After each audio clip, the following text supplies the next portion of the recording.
I'm pretty confident that this hive here is going to need another box. We've had lots of pollen, lots of good days, and a little bit of rain. And I have these hives over here that were set out to be set up as full hives, but I think I'm going to use this box to put on top of here to make a double deep.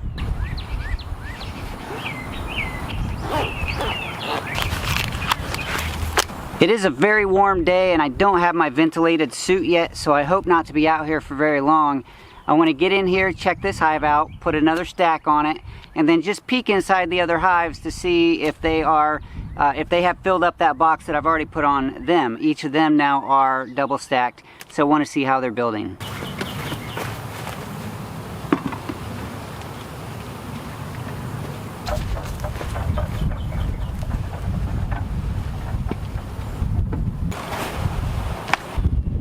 My smoker won't stay lit, so today I'm going to work without smoke. Many of you have urged me to quit using smoke anyway, so today is a good trial. By the way, I brought a bench to sit on too, so my knees aren't on that hot rubber mat.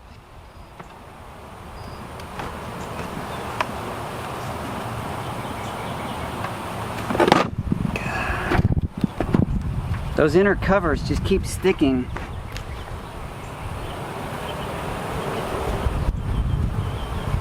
I dropped that inner cover on the bees and they still aren't that upset, so that's a good sign. But they're building honeycomb on top of that.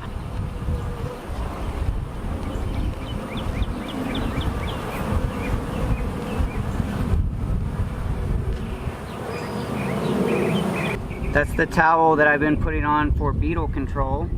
Looks like there's a live beetle stuck in it. They get stuck in there, small hive beetle, and eventually they'll get stuck and not be able to move around, so they'll die right there in that towel. I'll smash him, put him out of his misery. There's another one. I smashed two. They still have a frame down here on the end that is mostly unused. Let's see what it looks like.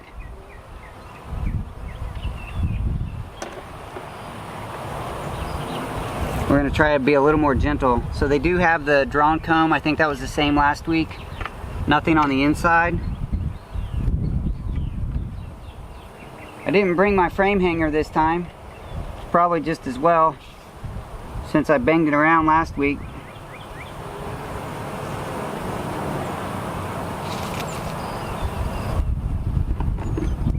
We're just going to pull this frame out and see what's going on here. Well, that was a bad idea. Okay, right there, let's document. That's the first time I've ever been stung through the, this is the 6 mil.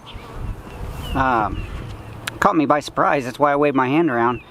The 6 mil, what do you call it?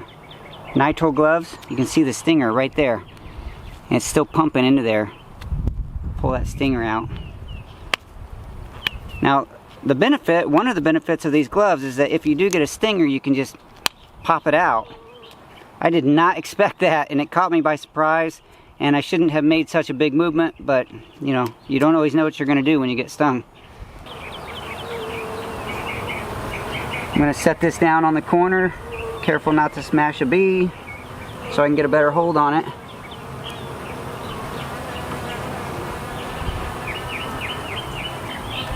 On the end here, this is a lot of pollen. The back side has nothing in it. On this side, it's a lot of pollen, or not pollen, nectar. Let me slide that over.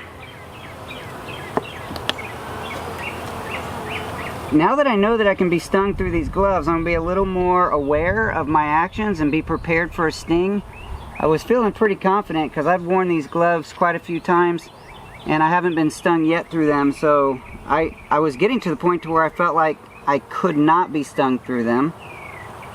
That is not true. Lots of good work going on. I'm trying to look in. Oh, yep, there's baby bees. This is a brood frame, so that's wonderful. That's good news. So that makes me hyper aware that there could be a queen on this frame. Of course, I'm always aware, but let's see. I don't see any queen right here. See if she went around to the other side.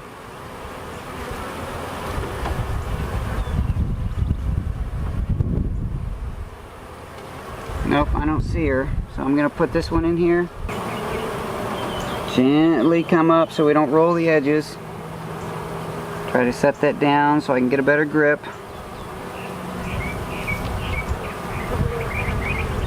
So this is another frame of all brood. Brood meaning baby bees, just in case you're the first time you've ever visited here. Let me give you a look.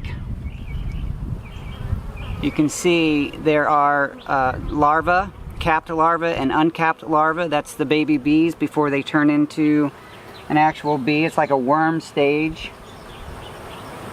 I don't see the queen here either.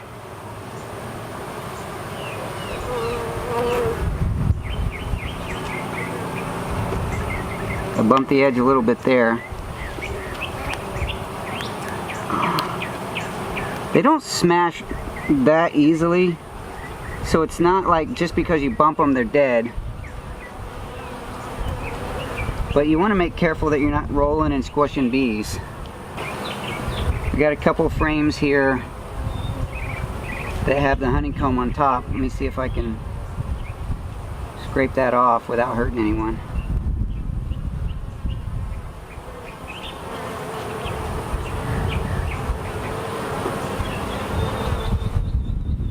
I'll just put that over here for now.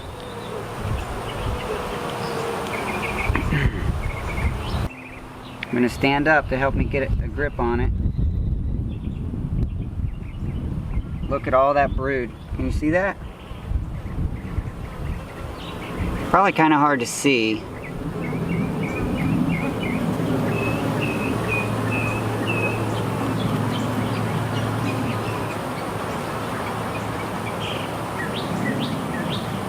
I really would like to see the queen. I've seen the queen in this hive before. She's a very big, mature queen.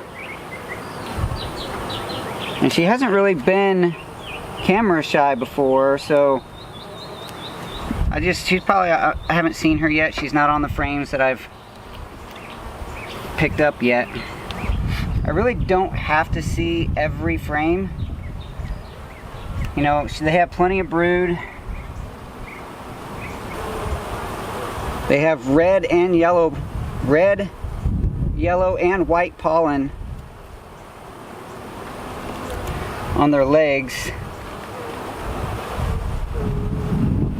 That's a good frame of brood and pollen, actually. There's a lot of good stuff on that one.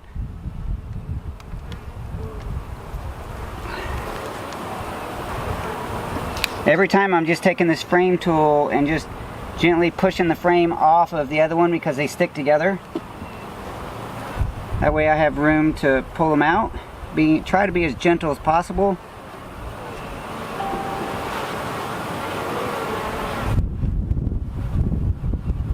Yeah, lots of good pollen on their legs. They're being really good. Really, really good. Even though I bumped them up a little bit in the beginning, they're being very, very, very gentle, very forgiving.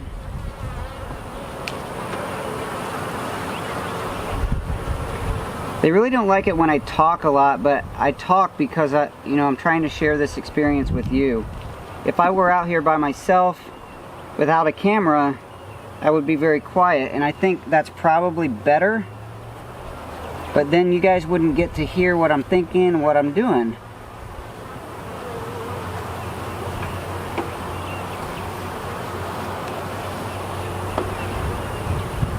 That is a very heavy frame right there. That's got lots of brood in it.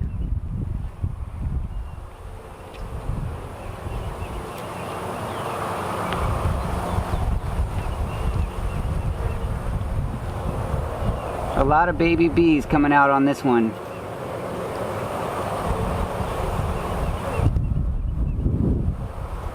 So far I haven't seen any queen cups, so they must be fairly satisfied with their queen right now. There's both drones and workers in here. That's the male and female. Nurse bees are female as well. The drones are the big, bulky looking bees. More bees came out to warn me about this frame, so maybe the queen's on this one.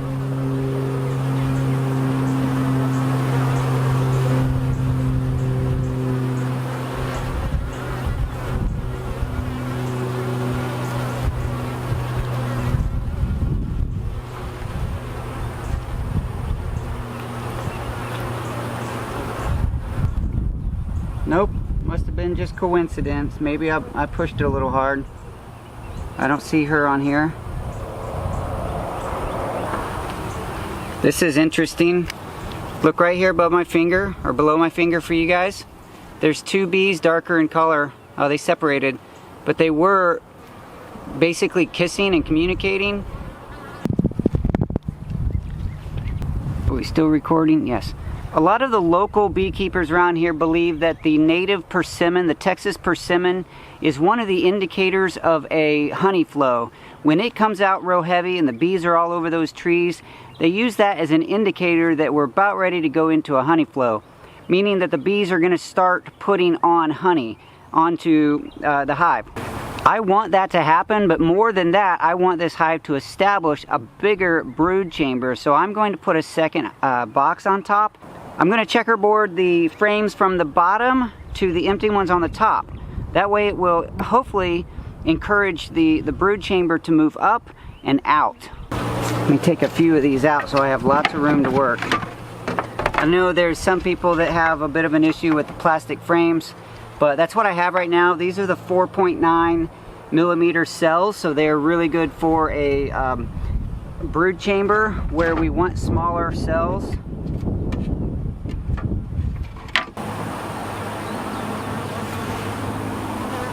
Now this one is, see, the Y of the cells, according to Housel Positioning, toward the center. Let me make sure these are the same way. What I'm doing is I'm looking through to see the Y pattern between, from the back side to the front side of the cells. And that tells me which way they should be facing on the inside of the hive. Alright, so now each one of these has the Y pattern facing the inside of the hive. Kind of difficult to tell on this one, but I think it's this way. I'm pretty sure it's this way. Now that's the center of the hive. This is 5 frames in, so the other ones will be facing the other direction.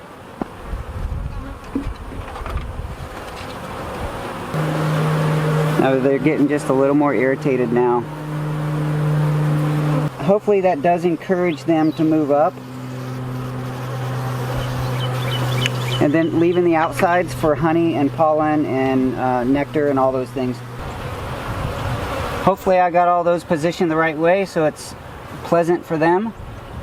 That Housel positioning with the Y's facing the right direction really is, from what I understand, it's that's how bees build their comb naturally, and you want to give them the most natural, pleasant environment possible so they're not frustrated. We're going to go ahead and put our beetle trap towels back on right here on this first level. If the wind will let me. And then we'll put this second box right here on top.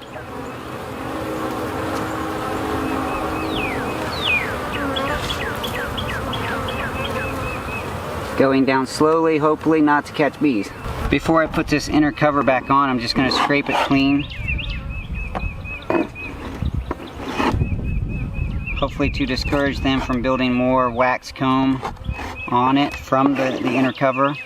I'm also going to scrape the edges a little bit so it won't stick as bad as it's been sticking.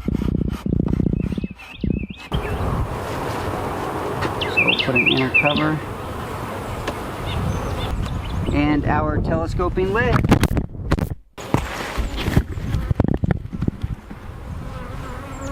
You guys okay? Sorry about dropping you like that.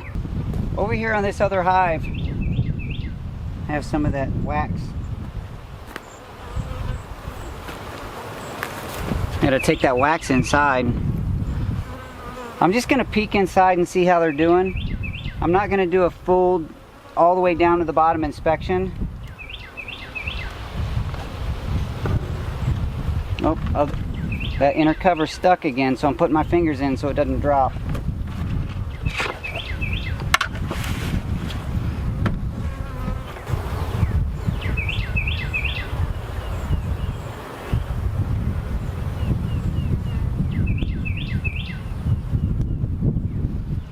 On this frame, there's lots of pollen.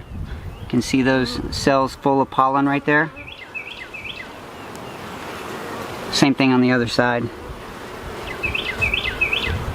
Oh look, I left my frame hanger out here last time. We'll go ahead and use it since I'm not moving any boxes.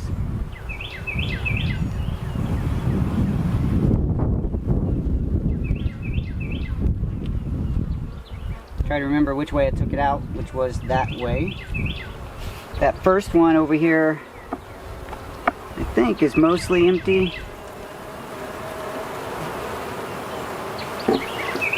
Yep, it's got some good drawn comb, but it's mostly just drawn comb, meaning wax comb that they've filled out or built out just on one side. We have a lot of bees down there, and that's a good sign. So I'm gonna scoot some over here and just look at them, take a look and see what they're doing up here.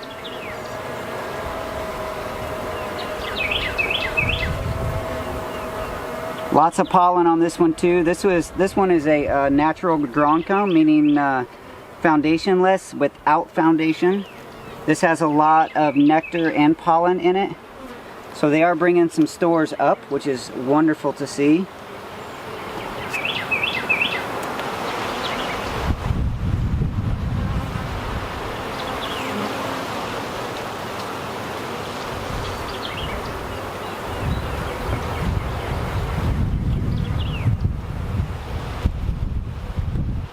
Nectar and pollen on that side and this side as well. So far I haven't seen any brood up here, which is okay. That's okay.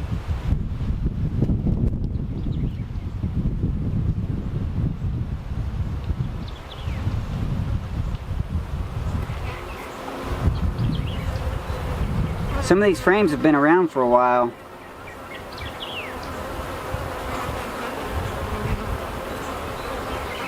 Again, looking for eggs. I don't see any eggs. That's mostly just nectar and pollen. Nectar and pollen are two things that they bring in to help feed them. Pollen is a powder. They turn it into a paste and they pack those cells with paste. Got a wasp. And the nectar is a liquid that they get from the flowers. Same thing that the hummingbirds collect.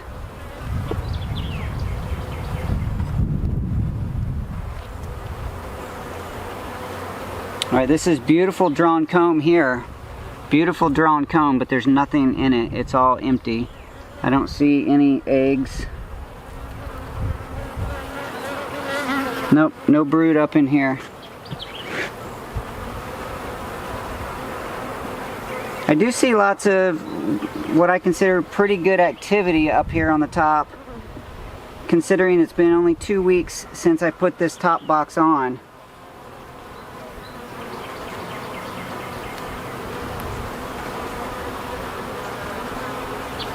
I have to get the sun to my back and look over my glasses to see in here to see if I can see any eggs. And sometimes the eggs, the reflection of the shiny bottoms of the cells makes it difficult to see, but there's no eggs in this one. Okay, I'm pretty comfortable. I'm not going to dig around any further. I think this hive's doing fine. Over the next couple weeks, they are definitely going to be building and drawing out more comb and packing those cells full of resources, the pollen, the nectar, and even turning some of it into honey. All right, very good. We're gonna do the same thing for one more hive. I'm gonna scrape the top of this inner cover just like I did the last one.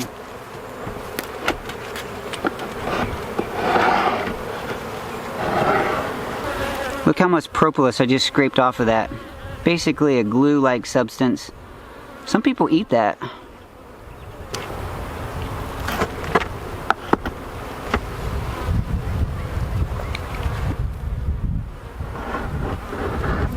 Yeah, that one was really sticky.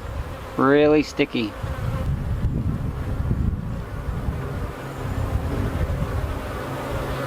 Come on, girl.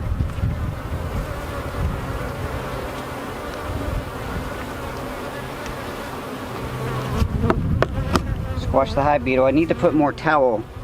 Actually, I can do that while I'm here. I do have some in my pocket. This towel rips pretty easy once it gets a start, so I'm just going to come a few inches in like that and rip it right down. That way I get a nice wide, or long, but about a 3-inch wide piece. I'll get 2 of those.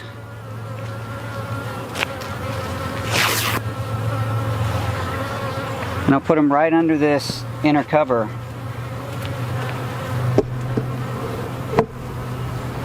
I'll put one across the back, perpendicular to the way the frames are going.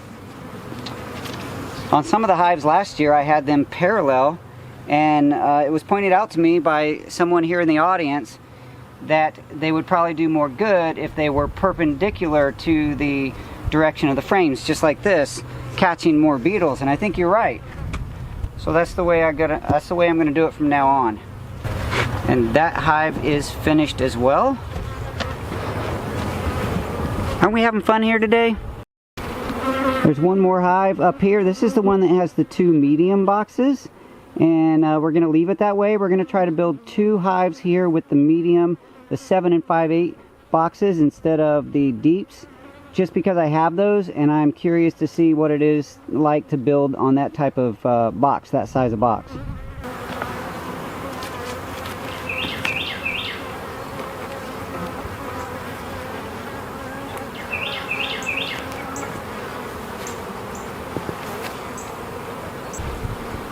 This is the hive last year that was hive number 6. It was a little more aggressive. So far this year it's been fine, I think because the numbers have been so low. But as I opened this one up, they came out a little faster. So maybe maybe it's a genetic thing.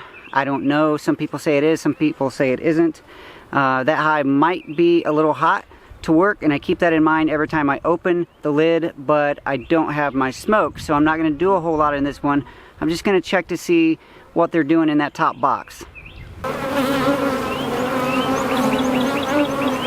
I do see a beetle already, so I need to put the towel traps in this one as well. I have just enough towel left for this hive.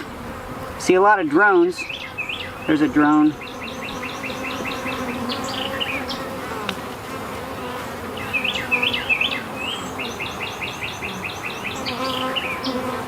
So this is just a plain plastic foundation. Quite a few drones in there, but I don't see any comb being built on that one yet.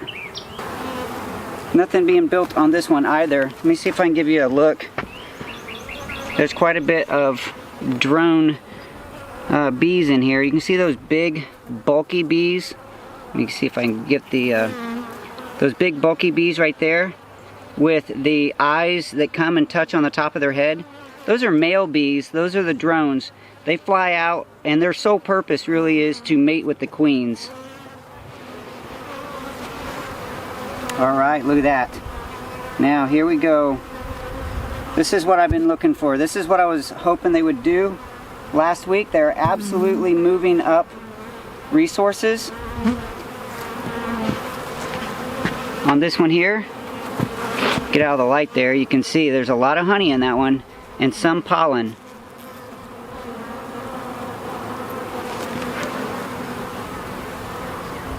And they have moved up some brood.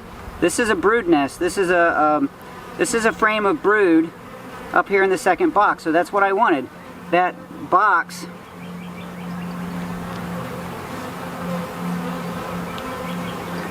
that nest, the brood nest, ends up being in basically a sphere shape. If you can imagine a basketball in the middle of the hive, that would be the shape that they normally go for on a brood nest. This is a very heavy frame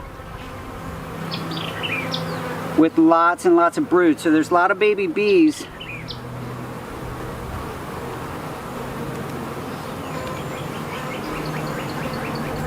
There's a lot of baby bees in this one. A little bit of honey on the outside. So this is a very good pattern, a very good nest.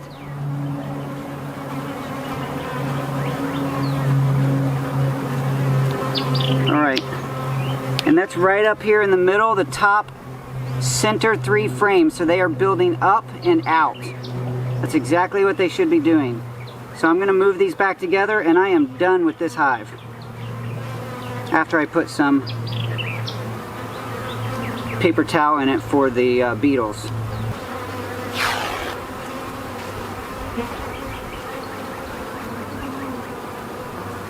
I think I'm going to change lids on this one too. I'm going to put a normal telescoping lid on this one. Let me put this towel in, stretch that across, try to get it to lay flat. Hopefully the wind will let me do that.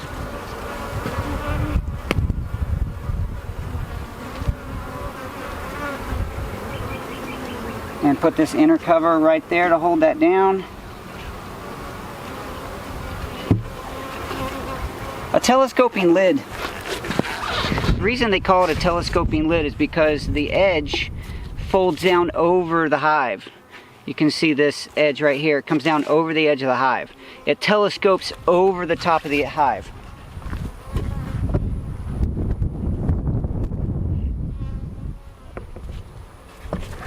A migratory lid doesn't come over the top of the hive at all. It comes up flush with the edge of the hive, and just the front and the back have a little tiny lip on it to hold it onto the hive.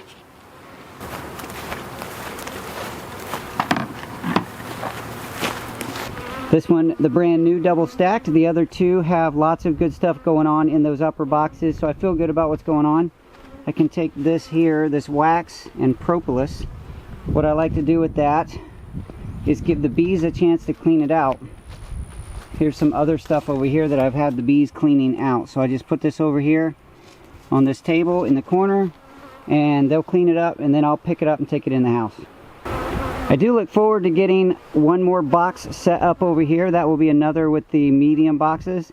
And then another hive stand built here with just 2 more blocks and the 4x4s, so I can get these hives put in place. That extra pad over here is going to be where one of the top bar hives is going, and then I'll have another pad brought into place here, and I'll have a second top bar hive here whenever I get that ready.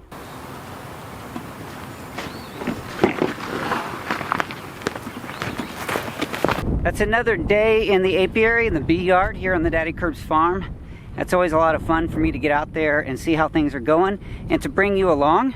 I had somebody ask me last week, how do I record my video, my beekeeping videos? How do I get so many different angles and keep it fun and creative? Well, I'm going to do a video pretty soon showing you exactly how I do my beekeeping videos. Basically, I'm going to have a person out there recording me as I record.